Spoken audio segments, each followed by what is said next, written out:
So welcome everyone. Bit less people in the room than a previous session, but it's late in the day and we will breathe easier. We'll have more air in here. So I think it's an optimal group. So really happy to see you here all. So welcome to the panel where we will discuss the topic, which is, I think, one of the often on the high on the agenda whenever we discuss supporting investigative reporting. And this is about trying to find sustainable models or strategies towards sustainability of organizations and initiatives that are trying to engage or that are engaging in production of investigative reporting and similar types of journalism. And we are today having this panel thanks to the general support of International Visegrad Fund. Right. So, good.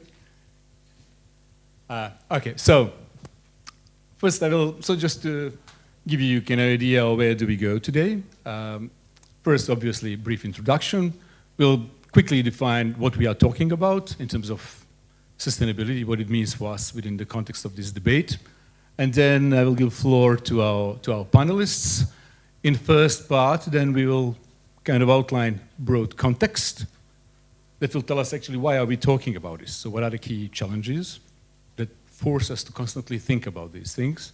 And then in the second part, we will look into the models and what experience from these four different perspectives tells us, and from some other countries as well, as to what works and what perhaps does not work. Right. And then we'll open up the floor for the discussion. So there are these three sections for us to go through. So I think I'm going to have a relatively easy time today because I have a fantastic group of panelists. But before I introduce them, I have to introduce myself, I think. It's always strange to introduce yourself. But still, so I'm Tarik Jusić. I come from Prague Civil Society Center. We are not a household name, but we are a regional donor that operates in Central and Eastern Europe and Central Asia. And a lot of what we do has to do with actually supporting investigative reporting organizations from grassroots level to more established players in a number of countries. So now let's move to introducing our panelists for today. So let's go from the left, from Florian. Okay, so here we have Florian Scrabble, is co-founder, editor-in-chief. I'm going to read the whole thing, okay? Co-founder, editor-in-chief, and general manager of Dossier, the first non-profit newsroom for investigative journalism in the German-speaking world. Florian teaches journalism at Vienna's University for Applied Sciences and serves on the board of the Austrian press club Concordia. Right? Good. Correct. Good to have you with us. Fantastic. And then we have Zlatina Siderova, who works as a program lead grants at the European Journalism Center, a Dutch non-profit working to support, strengthen, and develop journalism in Europe. Zlatina joined it in 2018 and currently works has been part of the Investigative Journalism for Europe Fund, right? Where she works as it's a fund that supports cross-border collaboration in investigative reporting. I think I'm on target with this. Good? Absolutely. I will give more details later. Yes. And we'll have presentations from each, so you'll learn more. And then we have Lejla Bičakčić, is one of the founding members of the Center for Investigative Reporting, or CIN, Center za istraživačko novinarstvo from Bosnia and Herzegovina, from Sarajevo, which is modeled on US non-profit media agencies. Her remit includes financial and administrative management of the center, donor collaboration, planning, design, and coordinating CIN implemented projects, and reporting. A special focus of her work is on funding models of sustainable organizations and new business models in the context of Bosnia and Herzegovina and I guess broader region, right? And then finally, we have with us Peter Erdely, is the founding director of the Center for Sustainable Media, a mission-driven consultancy working to improve the European media funding environment and helping publishers with business development and ethical financing. Additionally, he serves on the executive board of the European Digital Media Observatory and is a consultant for the Media Development Investment Fund. And also teaches digital media strategy at ELTE University in Budapest. And previously also was a fellow at the Reuters Institute for Journalism at Oxford University. Results of that fellowship will also have privilege to hear about today as well.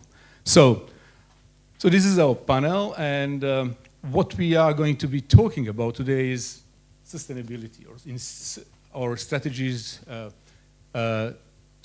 and attempts, and eventually models for sustainable funding for investigative reporting organizations. So what do we talk about really? What does this mean? As sustainability as a concept may be defined and understood differently by different actors and in different contexts, right? So I will quote here David Verdon, so one of the quite prominent names involved in the support to independent media in the region right now, who says a sustainable business model is one that generates value for everyone involved without being a drain on the resources that help create it. Right? So here we have an aspect of capacities and resources in organization that is fundamental, but often neglected when we think about capacity organizations to actually strive for and reach sustainability. Right?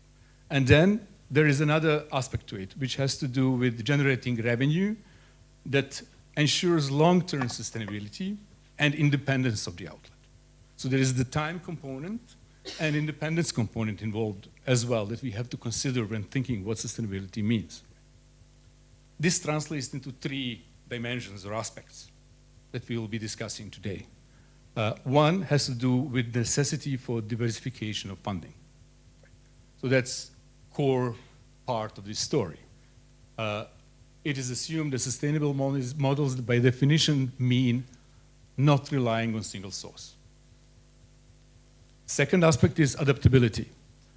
It means capacity of organization to be able to adjust to constantly changing environment. And third has to do with accountability, and I think this one applies this one in particular applies to organizations involved in investigative reporting.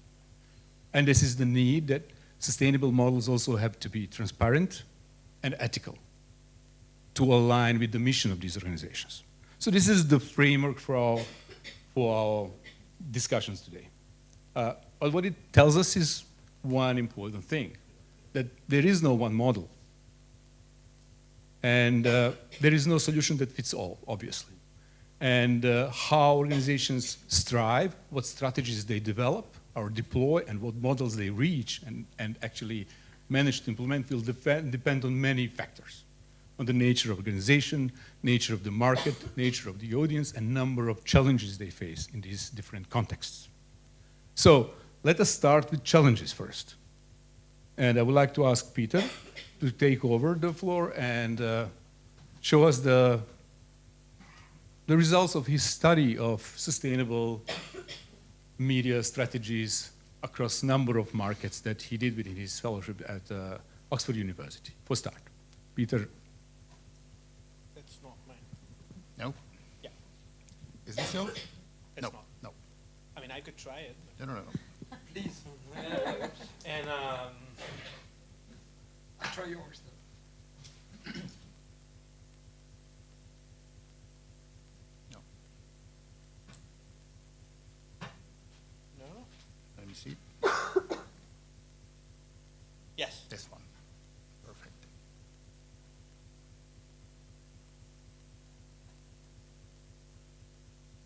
Okay.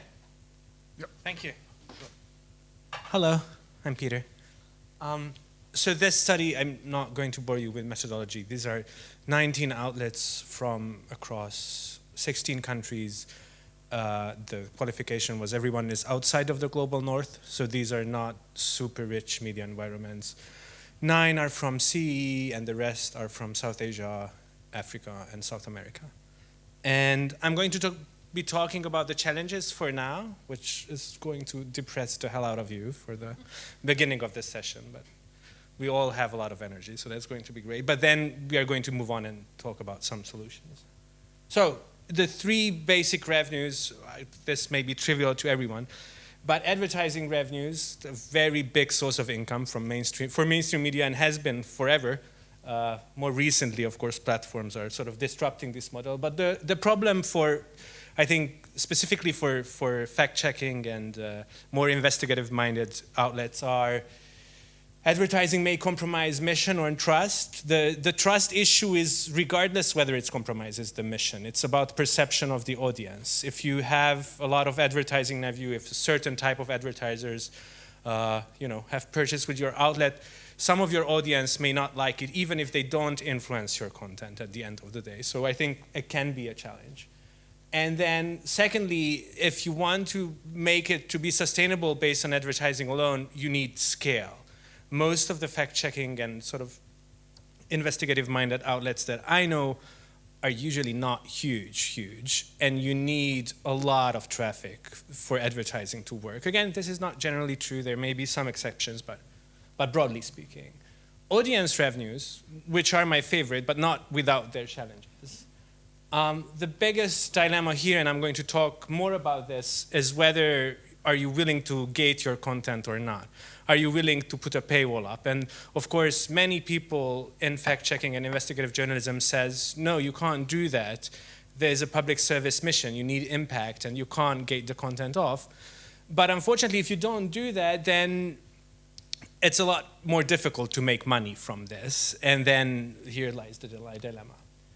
And then, yes, so if the content is free, you need to come up with other sort of services and benefits that you have to deliver. And then you have grants and institutional revenues. And again, may compromise the mission and trust depending on the funder. And okay, this is specific to Hungary, but Blanca before lunch spoke about our new sovereignty law, under which the government says any funding you get from anyone is sort of undermines or compromises your journalism, and it undermines sovereignty. So if you accept money from the European Commission or from USAID or big philanthropy, you'll have a group of people who won't trust your journalism or will say you are compromised somehow. And then the other issue here is most of this funding is project-based. There's little money for course support, again, generally speaking. And this type of funding often lacks scale. So maybe for smaller newsrooms, it can make sense, but for larger operations, it's difficult to make it on grants and institutional revenues alone. So this is from my study, and this shows you the percentage of grant revenues. This is self-reporting. I asked these outlets to report their numbers, so I didn't verify it. But basically, the smaller the newsrooms are, the relatively higher the sort of grant revenues were, which also underlines that if you are, yes, under 21 in my case, it may be meaningful, but the larger you are, the more difficult it is to raise money through grants and institutional revenues alone. And therefore, growth and development, sort of, it has a ceiling if you are focusing just on that. This is on paywalls, and I'm just rushing through this. But I asked these outlets, some of them had paywalls, but the ones I didn't have paywalls, I asked, why not? Why didn't you consider putting up a paywall or gating content? And these are the answers, and by far, the most answered, it's not in line with the mission. It's you need an impact, and you need an audience for an impact. So they just won't do it. The problem here is that financially speaking, paywalls work. So here, and again, I'm not like trying to sell you on this, especially as I don't have a paywall to sell you, so sorry about that. But if you only look at the numbers in terms of revenue, the newsrooms with the paywall in my study had a considerably larger share of audience revenue on average than people who don't. Furthermore, the more content were put behind the paywall, the higher the percentage of the revenue was. So unfortunately, paywalls are an effective tool. Again, I'm not saying I wouldn't. I launched with a couple of other people, of course, a fact-checking and anti-disinformation website, and would never consider putting a paywall on that. But you just have to face up to this reality that paywall itself is an effective tool. And then, if you don't have a paywall, of course, you need to come up with other stuff to give to your audience, and I'm going to go into some detail to why. And here, again, you see on the left, some of the benefits and services these outlets offer to their readers, and on the other, you see the number of benefits, and this is a difficult dilemma. So either you can try to monetize your core content, which is the journalism you produce, and then you can make that exclusive for people who can afford it, And you may choose that or you may not choose that. And that's fine. If you don't do it, you'll feel the need to come up with more stuff. But the problem is that other stuff that is not content, your newsroom will have to produce it. So if you create an exclusive online forum for your readers will be interested in engaging your reporters and editors, not a community manager. If you do real-life events, they will want to see your people. And then your decision is, there's only so many hours in the day, so either your reporters are producing content and you monetize that somehow, or alternatively, you'll get them to do other stuff and you can keep your content free, but don't fool yourself. That is also, work hours that people are doing and delivering, and it takes away from journalism. Again, I'm talking about the challenges now. And then, the order of the slide weren't good. The reason why I think benefits and services are important is the following. The initial conversion, where a person decides to support a media outlet for the first time, that is, especially in this sort of public interest, fact-checking, anti-disinformation, or investigative space, is usually, I think, an emotional decision. Something happens, they are pissed off at their environment, at the community, at the government, they hear about some outrage, and they think, okay, I need to do something about it, and they feel that something that they need to do may be supporting journalism, and that's great, and I think that's driving a lot of the initial conversions. Unfortunately, to keep people around, you need to provide them some service, some benefit that they derive value from. Because that initial emotional trigger is not going to last forever, and it's very unlikely that by the time whatever your billing cycle is up, they will have the same sort of trigger with them. And therefore, you can persuade people based on emotions to support you, but you need to come up with ways. And again, there are many ways to do this. And it doesn't need to be paywalled content, and it doesn't need to be any one thing. There are all sorts of things that people are willing to pay for, but you need to figure out some stuff to give them regularly. Because again, if they don't derive value, then once this emotional effects fades, they will not renew their subscription. And as Tarik said, sustainability is around this long-term continuous process of having resources to deliver public interest journalism for your audience.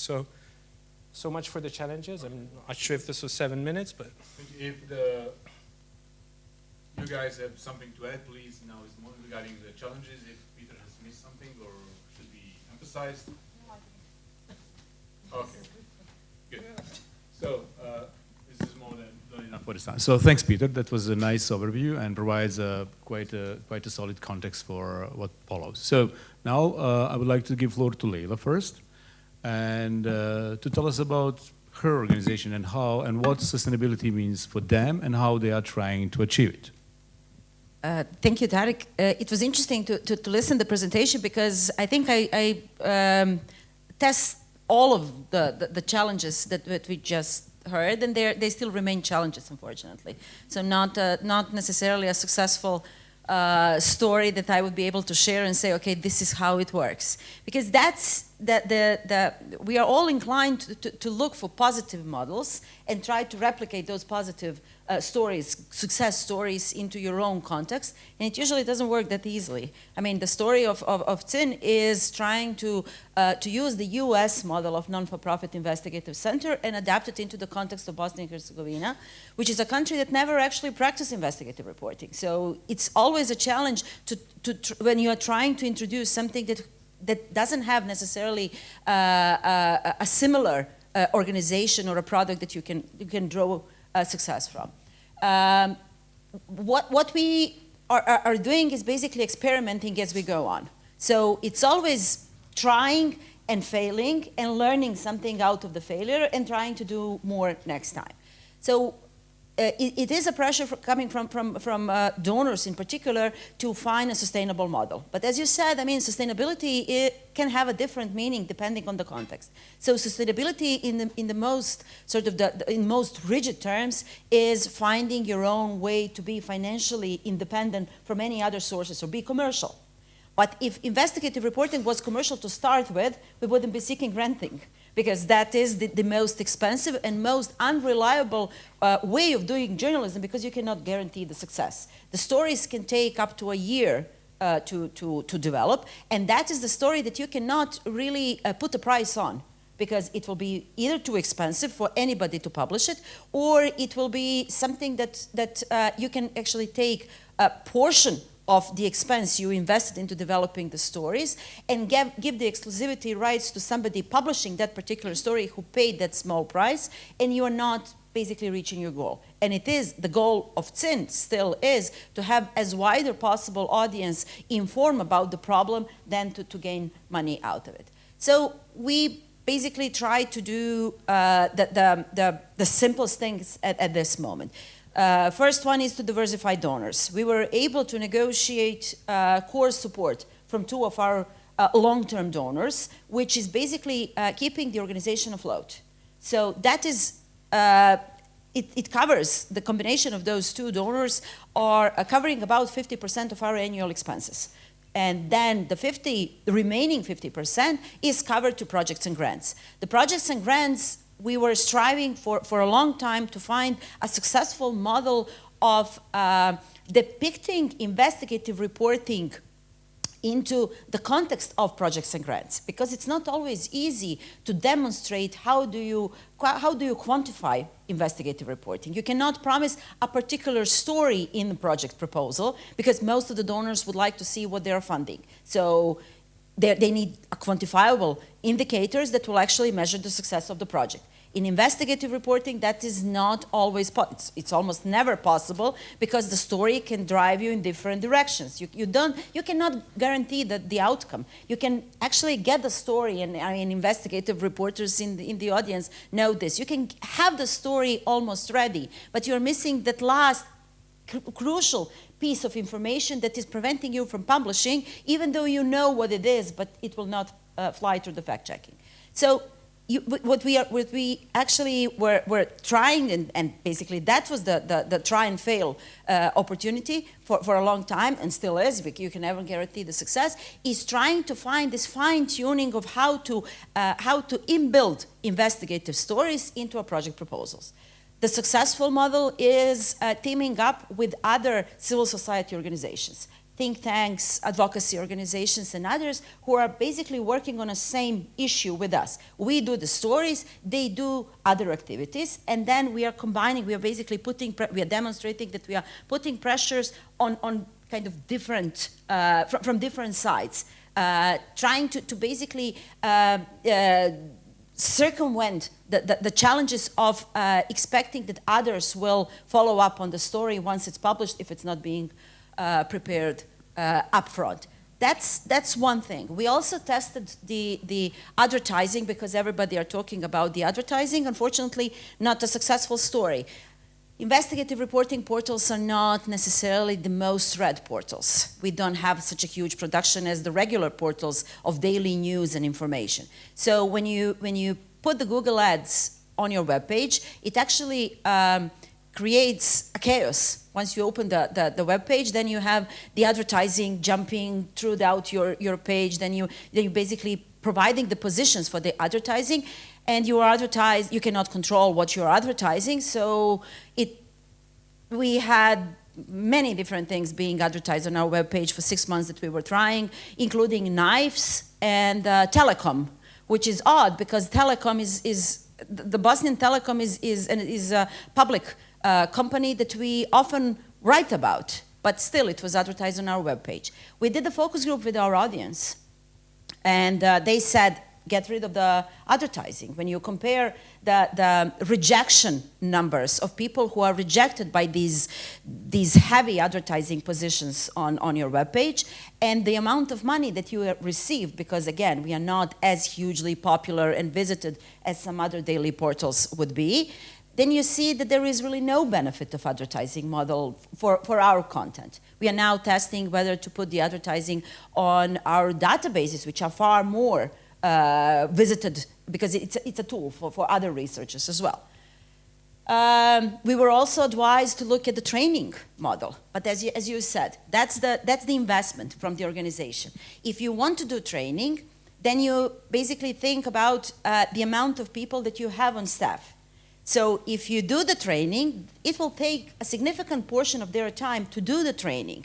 What you are putting the training for is to talk about your practical experience. So again, it's about sort of pro and cons on having a commercial income from trainings. If you don't have time to do investigative reporting on the price of the training, then what are you actually telling people? What are you training people about if you don't have a practical experience to share? So we discarded that as well. So it is about kind of trying and failing. Something is successful for a while, and then you have to revisit it. It's experimenting on daily basis. Otherwise, you get too comfortable. That's the scariest part when you don't have a kind of a steady income channels coming and covering your cost. Because if you get too comfortable, then you basically lose the point as new organizations are joining. Donors get donor fatigue of same organizations, same type of programs. They are also asking for something new every time when you are approaching donors. Even if there are donors that are dedicated to your mission, they will always ask for something new. Okay, so you are seeking another cycle of funding. What new are you going to offer? And then you have to be creative of kind of. So we do the same old boring investigative reporting. What new would you expect us to do? So I mean, not much.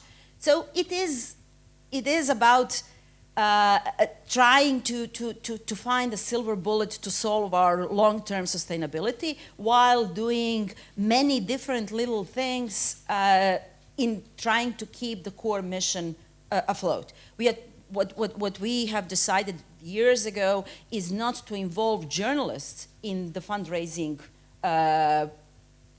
exercises, where journalists are basically kept. The newsroom as a whole is completely kept out of this fundraising frenzy, where we don't want to distract their attention from the stories that they do, but we have other people, including myself, to do the donor rounds, I don't know, the talks and everything else. So we are trying to basically help journalists do their core mission without ever bothering them with these little nitty-gritty details of trying to find a sustainable model. So that's, I mean, in a sum, I'm not sure whether that's opportunities versus challenges that you presented. I think it's more of a challenges, but it is about trying and testing different models, different opportunities, different ideas that people on conferences like this would share on breaks, and trying to adapt it into the local context. We have to take into consideration that countries, particularly in the Western Balkans, are extremely poor. There is a lot of social issues that are being funded through the crowdfunding campaigns. We are still seeking money to treat sick kids because the health system cannot support it. So we as investigative reporting centers are reaching into the same pocket, which is less, with less and less money available to fund it. So it's us, it's sick kids, it's animal shelters, abused women. Everybody are basically seeking from the same pool of people who are living on the verge of poverty. So that also needs to be taken into consideration when thinking about the models that worked in other countries that are far more richer or have a better structured financial floats. Thank you. You totally turned it into challenges at the end, but let me try to turn it back into opportunities, because one important thing needs to be said here, and I would like you to give us a bit background on CIN, because CIN is a successful story. It's the center that exists for almost 20 years, first in the region. If you can tell us how big the center is, what's the size of the newsroom, what's the size of the team, what's your budget, and how the budget was, kind of fluctuating last.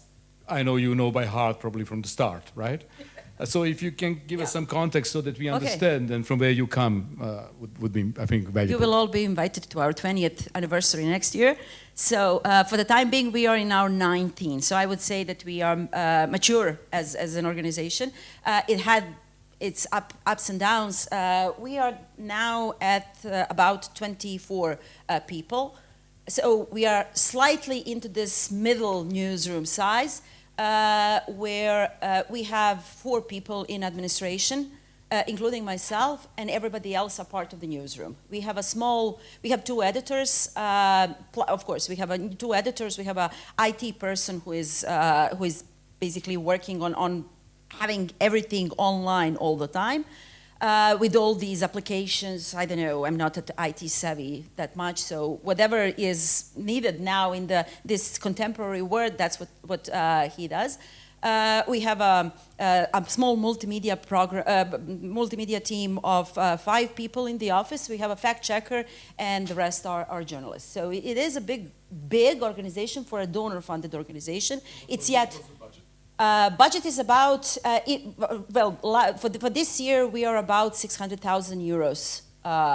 All the people are fully employed in Bosnia. That's particularly significant because fully employed people are paying taxes to the country of about 70%. So it's a crazy system of government taking the money while calling us the foreign agents at the same time.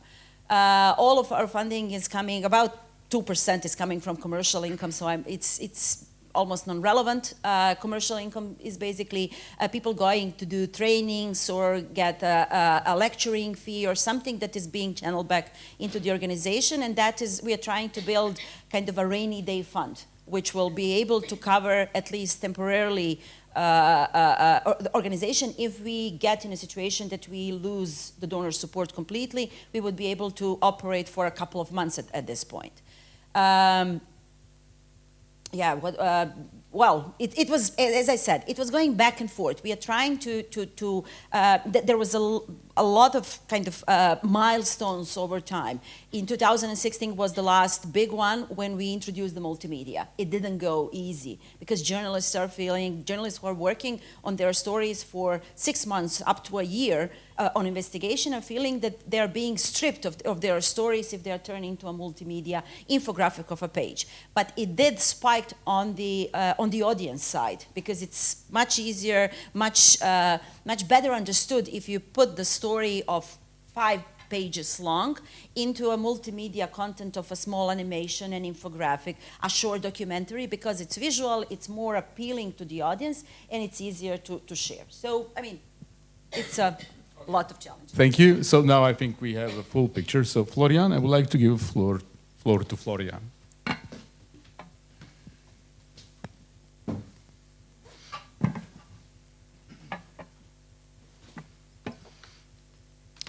Yes, this is perfect. Okay.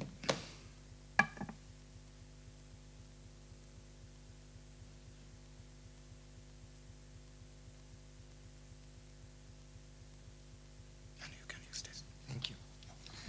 Yes, hello. I have so many thoughts in my head because Peter and Leila were saying so many right things. I'm Florian. I'm co-founder, editor-in-chief, and general manager of Dossier.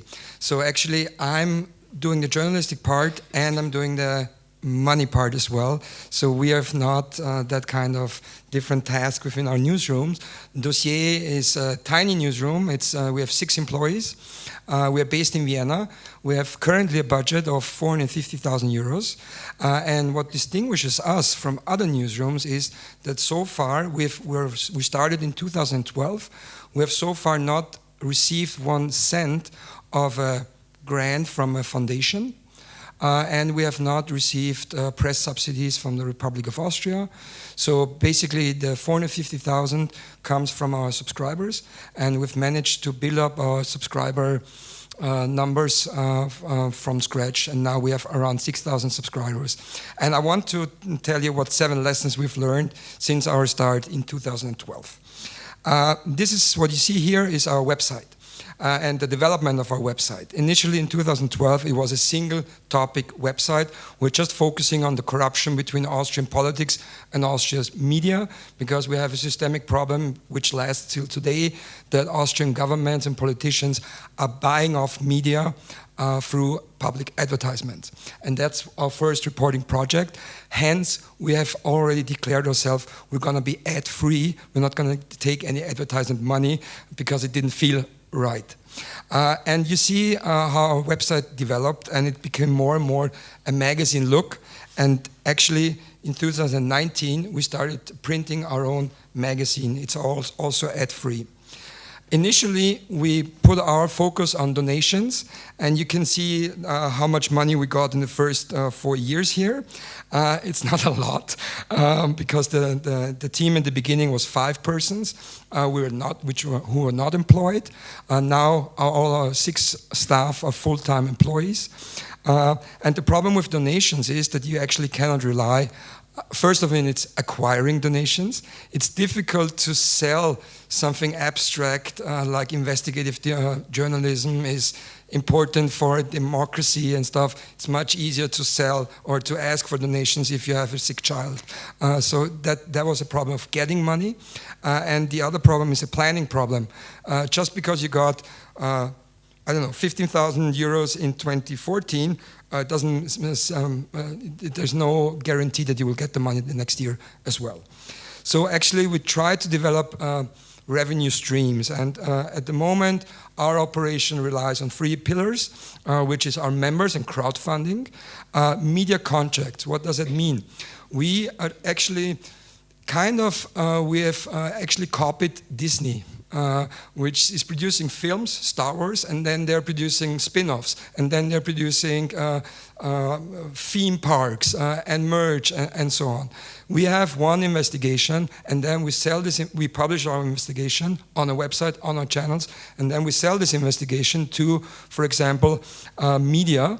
In the middle color, you see Good Night Austria, it's a news comedy show, where we actually, it's like The Tonight Show in the US, we would actually sell our investigation results to this news comedy show and actually get money from it and reach a broader audience with our investigations. And the last column is our training and workshops, which we sell to other media. And based on our investigations, we explain certain difficult situations. When we started in 2012, we were one of the first newsrooms in Austria focusing on data-driven journalism. So we did a lot of training for other newsrooms, which gives us contacts to other journalists and enables cooperation. But we also do workshops for Greenpeace, for example, where we explain how we use our investigational techniques, and then we get contacts with Greenpeace, which might lead to some environmental stories. This whole thing, our financing situation actually improved in 2018. Initially, we had the same dilemma that Peter was pointing out to. Our goal or our mission is journalism in the public interest. So we didn't have a paywall, and we were really reluctant to introduce a paywall. It was only until that we introduced our paywall that we got subscribers. And this started with our magazine, and we did a crowdfunding campaign with this first magazine. And our membership, what you see here now, this is basically our stock price, our members. And you can see this chart starts on January 2019. We actually introduced our memberships, our subscription in 2015, but from 2015 to 2019, it didn't lift off. It was a flat curve because we didn't have a paywall. In 2019, with the introduction of this magazine, suddenly our subscribers went up. And then something happened in 2021. Maybe I'll get the question later what it was, and I can answer this. Yeah, storytelling. Yeah, and what you see now at the moment is that we have actually have a flat curve on the top. So what we're seeing right now is that through inflation, we are losing a lot of subscribers because everything gets more expensive. People are cutting on their media expenses, but at the same time we are winning subscribers. So it adds up. In April 2021, we did our second crowdfunding. The crowdfunding that led to that spike, or whatever you call it in English, to that liftoff. And what was important for that, we did a real market analysis. We studied all our competitors, we studied ourselves, we developed our slogan, we developed our niche, so that we could actually sell it basically. So it's basically like what we learned as journalists was do marketing, which, yeah, I don't like to do, but it's obviously necessary. The second thing is make a plan. What you see here is the first day of our crowdfunding number 2 that led to that increase in our memberships. And we actually not only write one email, but we write different emails to different audiences, or to former buyers, to former members. It's always, I mean, in the essence of the email is still the same, but it's a slightly different approach to how you address the people. All roads lead to one site. When we communicate, we try to never forget to put our crowdfunding.dossier.at in everything that we say. In every tweet, in every newsletter, everything has to go back to our, like with a call to action, to our channel, to our site, where we try to get the money out of the pockets. We'll try to keep it simple. In 2001, with the crowdfunding campaign, we actually had a financing problem, and we communicated we need 1,000 more members. If we don't get it, we have a problem. And it ended up we didn't get 1,000 more members, but 3,000 more members. Find partners and retell your stories. What we're trying to do, what I was telling earlier with the media contracts, we're not only thinking about other media, but also other institutions. For example, what you see here is Viennese Volkstheater. It's a theater in Vienna, and we are giving our researchers to people who write scripts and bring our researchers on the stage, which again opens a new audience who are probably not even interested in investigative journalism, but they're interested in theater, but suddenly they get in touch with us. And we learn again from those script writers, screenwriters, how they write scripts. So we get better in our storytelling, in our marketing. And we have an agreement with this theater that we could use what you see in this picture here. Oh, you can't really see it. Within this theater, there's a little stage. It's a very fancy room. It's really nice. And we do our membership events in this room. And we don't have to pay for it because we give our researchers for free to the theater. So that's the deal, kind of. And when we do this event, there's always, like we always would record it. So there is a podcast without a lot of effort to be put in, which we're gonna air later on. Give your value work. Our membership event is called Hinterzimmer. In German, it's called back room. So we're trying to play with the crooks and the vocabulary of the corrupt people, and we say, oh, let's meet in our back room and let's make deals there. And when we invite our members to our back room meetings, these meetings are free of charge for the members, but we still, like 100 people will fit in this room. From these 100 people, we give 80 tickets away to our members, and 20 tickets we sell on the theater, and then this ticket has a value. It says 8 euros, 10 euros, etc. So our members also realize, I'm not only paying for the magazine and for this journalism, but I'm also getting an 8 euro ticket for free if I'm a member. So that's what I mean with giving work value. And number 7, and the last point, is adapt. I was pointing out that we have a problem at the moment with inflation, and people are leaving us. So actually, this year we introduced a solidarity membership, which means that people who can afford it voluntarily pay more for a membership, and this additional money goes to someone who cannot afford a membership. And it's actually working. We just introduced it like 2 weeks ago, and we have I think it's over 30 now. People are actually buying more memberships, which we can give away to people who cannot afford it. And we're actually having a lot of happy faces. And that's, I think, very important with all this line of work, to have a happy face. Thank you.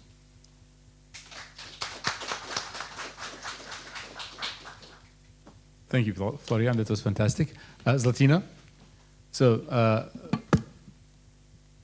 you know your task, so we'd like to see a perspective from the donor perspective on the issue of strategies for sustainability for investigative reporting. Okay. Yes, I was so excited by everything that I heard that I'm afraid that my presentation needs to go upside down.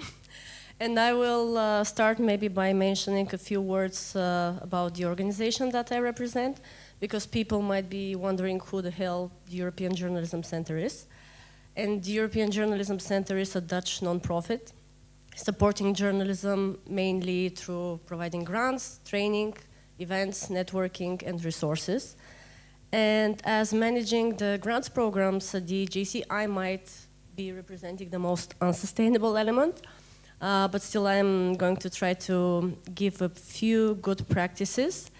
I will start, and I'm sorry to come back to the challenges. But what we see from the media organizations that we work with, our beneficiaries, grantees, the feedback that we constantly receive is that media is in a difficult enough situation, especially in certain countries in Europe, unfortunately. I originally come from Bulgaria, so there was a lot of nodding on my part today. So media needs core funding. Congratulations on securing that. So basically what media that we're partnering or working with tells us is, give us the money and let us do what we do. No strings attached, because this is making our lives harder. Unfortunately, that's not always possible, because while we are the donor for media organizations, we're an intermediary, so we're ourselves dependent on donor funding to implement our programs. And one of our programs is called Investigative Journalism for Europe, or the IG4EU Fund. And this is the program that I would like to tell you more about, because it is a program that is dedicated to supporting cross-border collaborative investigations. It has been implemented since 2018. It is supported by the European Commission in its largest part, but it is also supported and co-funded by philanthropic organizations like the Open Society Foundations, Free Tortoise, Socrates, and the city of Leipzig. So it combines public and private funding. And it is a program that we are implementing as a collaboration. It is managed by a consortium of organizations led by the International Press Institute. The European Journalism Center is a partner, together with the European Center for Press and Media Freedom, and since recently, Arena for Journalism in Europe. And back to the core topic that we're here for today, sustainability. How do we approach sustainability in the context of IG4EU? We do that by stimulating or trying to stimulate innovation and collaboration, because this is what we believe is the crucial element for the long-term sustainability of investigative journalism. And we're trying to stimulate innovation and collaboration by the main elements of the program. In the first place, this is the grant funding, the grant element, or the direct funding that we provide to cross-border collaborative investigations. That happens via 2 grant schemes, and one is directed to investigations that involve news organizations or news element. The other grant scheme is actually dedicated to predominantly freelance collaborations. So we believe that it is a good idea to have a dedicated space for freelancers to apply separately, and they also get an additional layer of support. And while our grant funding is project-based, what the money can be spent on is basically almost everything, ranging from salaries, rent of equipment, travel costs, translations, marketing. So usually we try to describe it as close as core funding as possible. But basically we're trying to give the space, a breathing space to our beneficiaries to do what they know to do best. In addition to the grant funding, we provide training in areas such as open source intelligence, data visualization, digital safety and security. We also have a dedicated legal support fund, which we believe is a crucial element for our grantees to be able to benefit from. We also have the so-called online master classes, which are basically online sessions supporting interested parties and applicants to develop proposals and to develop collaborations, which is not only useful when applying for our program, but also to other donors. So we believe that this is also a skill that is quite beneficial in the long run. This is the general framework of the program, and I'm happy to say that up to date, we have disbursed more than 3 million euros to cross-border collaborative investigations. In the previous edition of the program itself, we awarded more than 1 million euros to 49 investigations, in which around 300 journalists took part. They were based in 47 countries, and the investigations resulted in more than 600 publications in over 250 outlets. And yes, I know those numbers by heart because I'm very excited about them. I'm also happy to say that one of the main challenges that we as a donor have faced is the limited duration of the funding cycles. And I think it was already mentioned, if we as a donor are implementing a 1-year-long program, within that 1 year, we need to publish an open call for proposals, because when we're publicly funded, it needs to be open and transparent, of course. We need to select the winning proposals, and we also need to give them the time to actually conduct their investigations, which has been quite of a challenge. So I'm happy to say that the next round of IJ4U, which, by the way, officially starts today, will run for 2 years. And within these 2 years, we will have the opportunity to have 3 open calls for proposals. But most importantly, we will have more resources, and we will be able to give to our grantees more time and more breathing space to actually conduct their investigations. One thing that I wanted to mention, and I think it sums up our challenges, but also our experience and most important takeaway, we're always struggling and trying to find a healthy balance between flexibility and accountability. Because investigative journalism is a very unpredictable business. And I'm also happy to say that in our application forms, there is no section about sustainability. We do care about impact on various levels, organizational, societal, etc. But since the program does not fund individual organizations, but collaborative investigations, it's the cross-border relevance and expected impact that we're mostly interested in. One thing that I wanted to mention without coming back too much to the challenges is about organizations and what is a common mistake or what is a dangerous path. In quite a few cases, we see organizations that have a concept, but they adapt it or shift it or transform it too much in order to make it a good fit for a grant. And that is, in my opinion, a mistake, because in this case, they might compromise on their core mission, which can also affect the relationship they have with their audiences or communities, which we prefer to use. I very much respect what Leila mentioned about safeguarding the journalists from the fundraising frenzy, if I'm not mistaken about the term, which I liked very much. And I think that is really important. Another mistake when it comes to IJ4U, because it is about cross-border collaborations, some of our applicants are tempted to exaggerate the cross-border element or to underestimate the power, but also the challenges of collaboration. And in the previous panel, I think we heard quite a few things about arranged marriages and the fact that sometimes they can work, and there is the honeymoon period, but we have also witnessed quite a few divorces, I dare say, in the context of our program. So this is something that does take additional time. and it needs to be taken into consideration when you're embarking on such an adventure. To summarize, I really want to believe, and our partners in the IJ4U consortium believe, that we have created a viable funding model, especially when it comes to funding smaller organizations and groups of journalists that are engaged predominantly in investigative journalism. And I think we have succeeded in building trust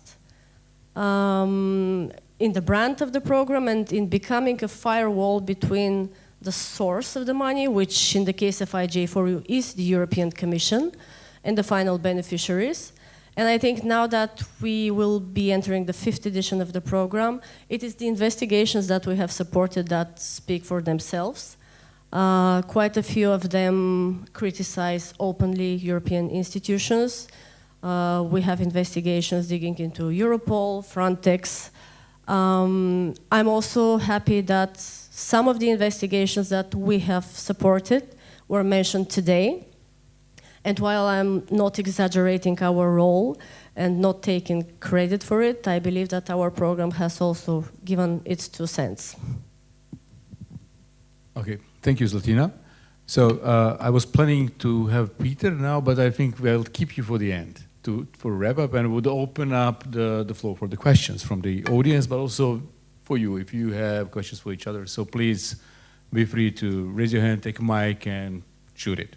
We have first gentleman in the back, and then Igor.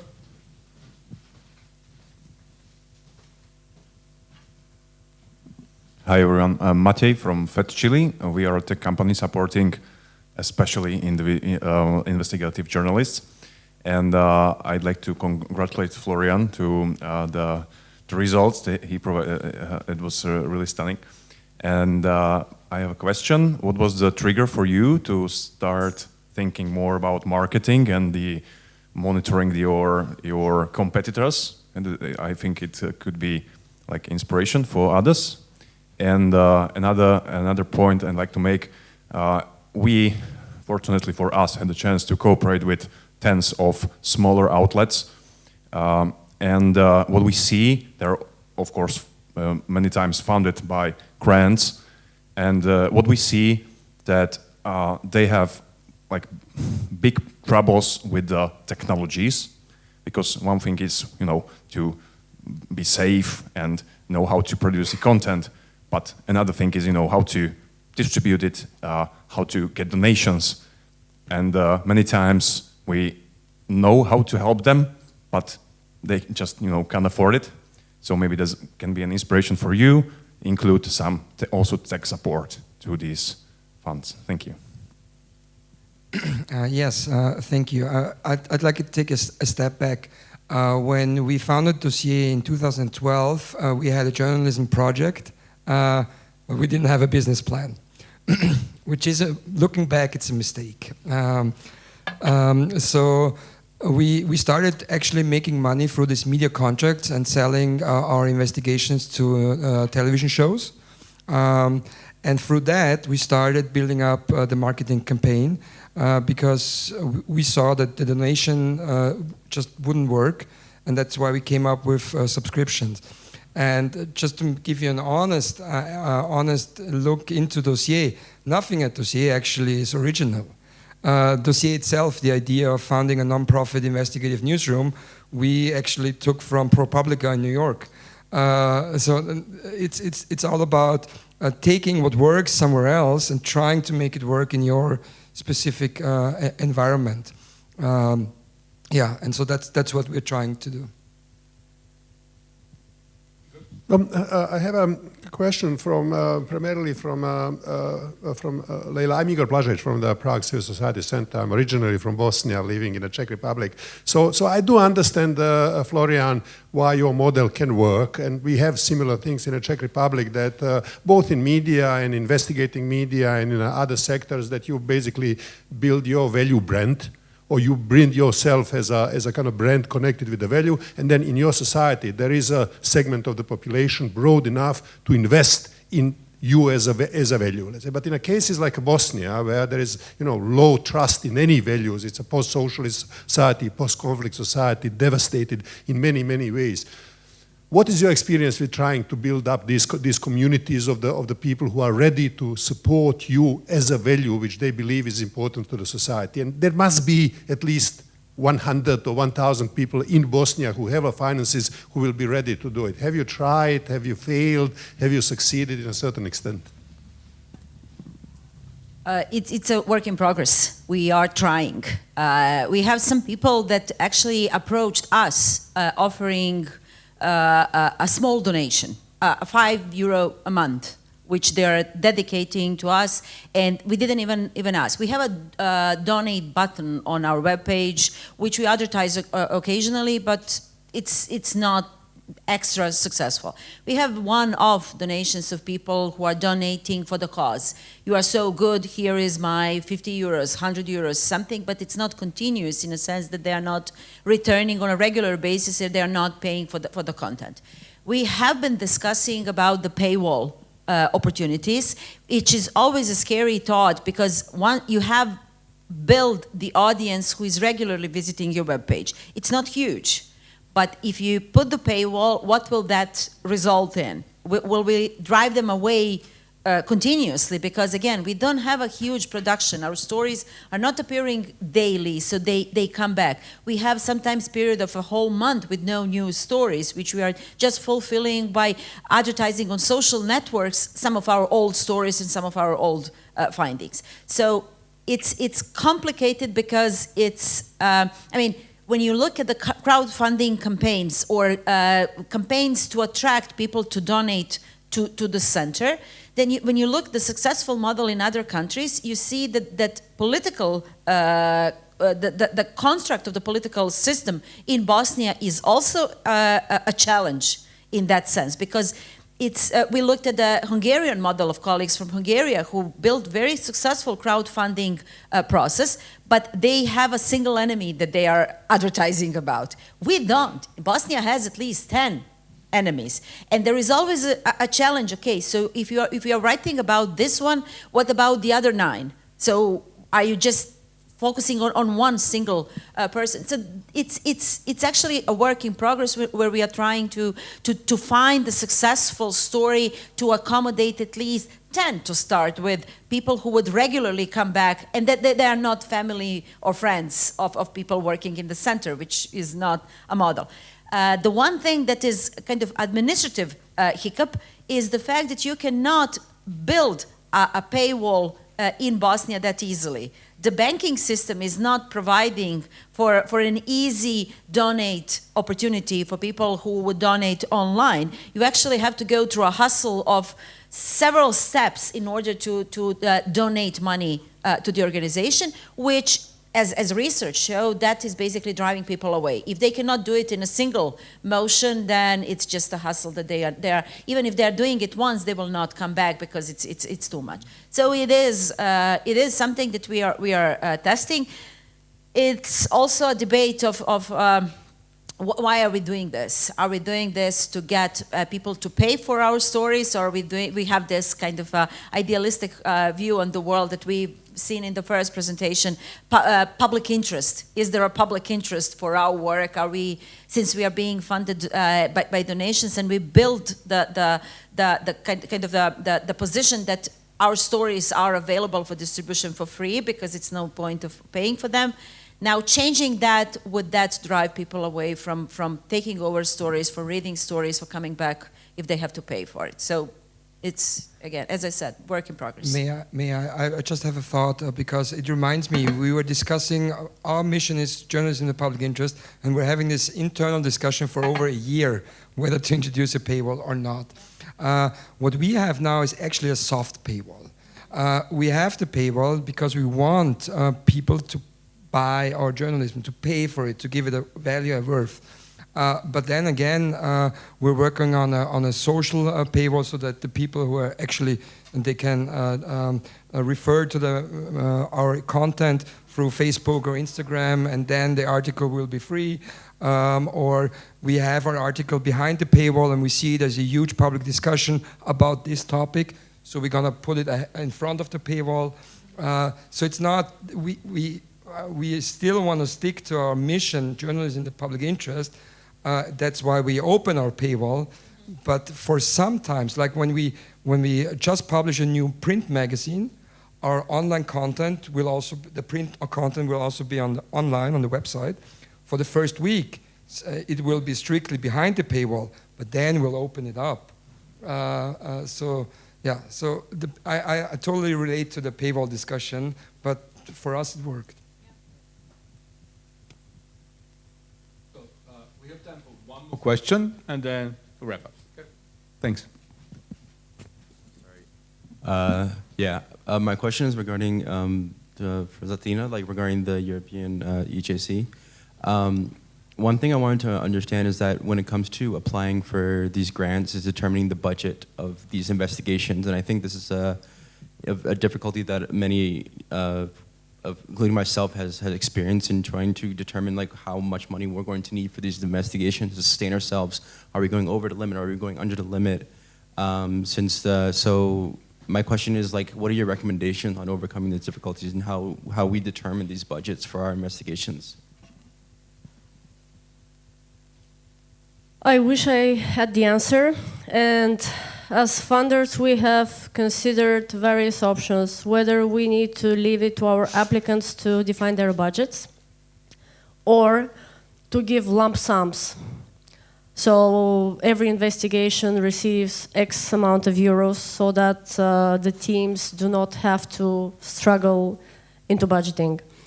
We have predominantly opted for the first option where teams and applicants come up with their own budget.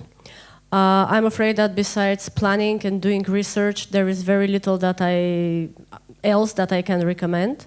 We have also considered in certain cases, especially when it comes to our freelance support schemes, we have also provided training on budgeting, on like basic project management, because this is part of the application process and the managing of the grant.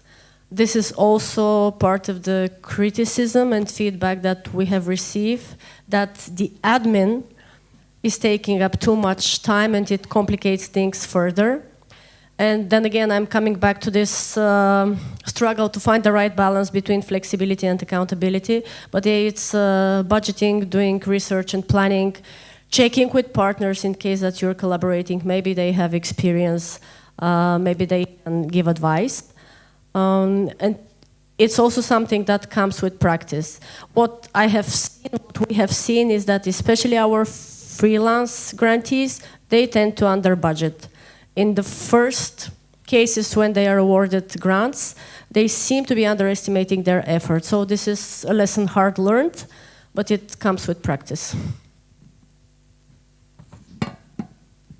Thank you. So we have 5 more minutes for the closing remarks. So I would first like to give, out of the 4, 3 to Peter to kind of provide a brief summary of kind of key things that we kind of mentioned today in a broader perspective, and then each of you like a last punchline and to end up in a more positive tone if possible.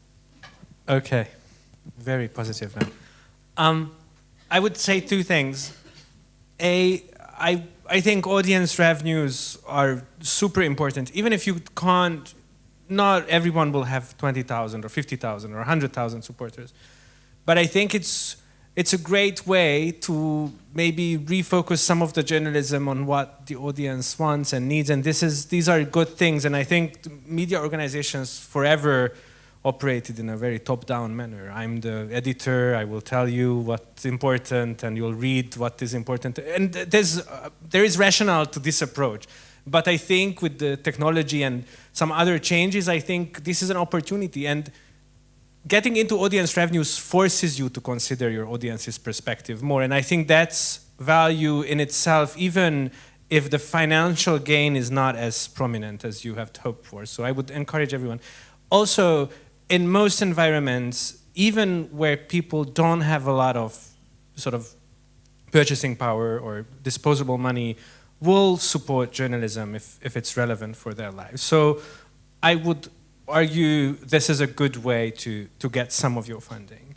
And then B, it's also good because if you have, let's say you are a small site and you only have like 300 supporters, which again is doable for most, even small communities, this is a very big sort of thing that you can tell donors and institutional funders, hey, we operate in this small town, there's not that many people around, and even those people don't have that much money. But look, 300 of them decided to spend some of their hard-earned cash with us, and it's going to improve your positions when applying for grants and institutional funding. And a last note on that, I think this year, and probably the next, we'll see more money and grants in Central Eastern Europe, up and down, than any time in recent memory, for a number of reasons. USAID is funding a number of programs in the region through implementing partners, and there are good projects there. MDIF, yes, I work with MDIF, so take it as you will. But also have good programs and doing funding, and there are various other actors. The Commission have big grants, yes. Some of the Commission stuff is more for larger players, and then you'll have intermediaries who will help disperse that money.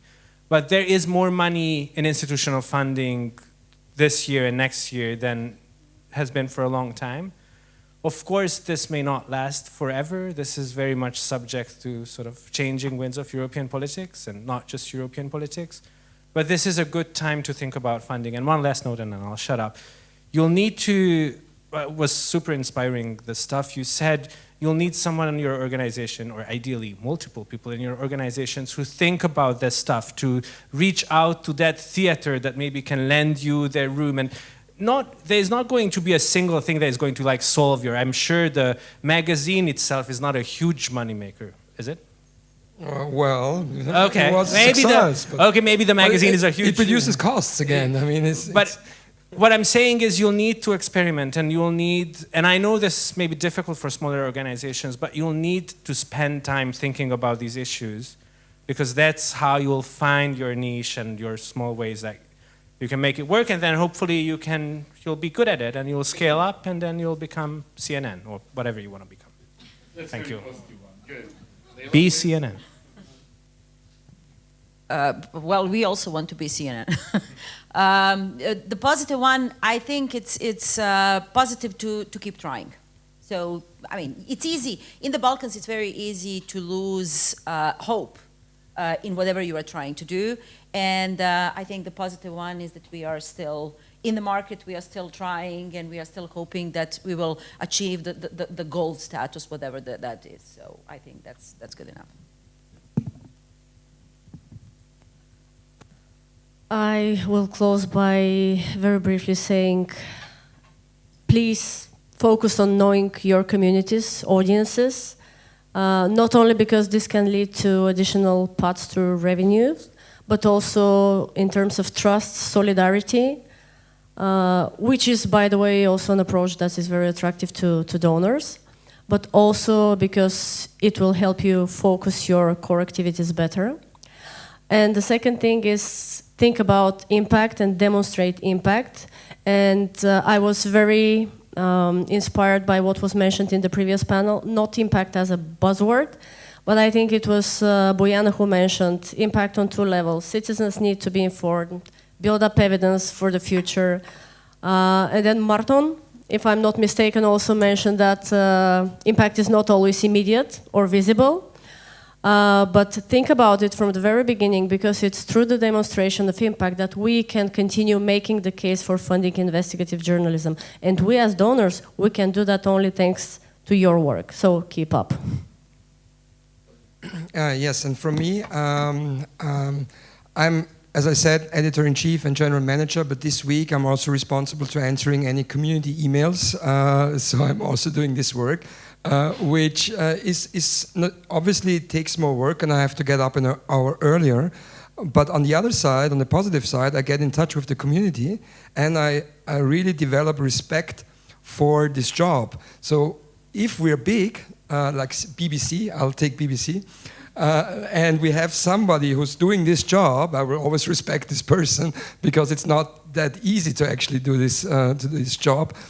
So I think that's what I'm taking out of it. And as a journalist, I mean, I think for a lot of these solutions, there are experts and it's good. But as a journalist, you have these qualities of asking the right questions to the right persons, drawing the right conclusions, and maybe developing a sustainable model. And last sentence, I have these magazines here with me. Anyone who speaks German can please grab one for free and take it with home with her or them. Thank you. Florian, thank you all. So please, applause for our panelists and for the audience as well. Thank you.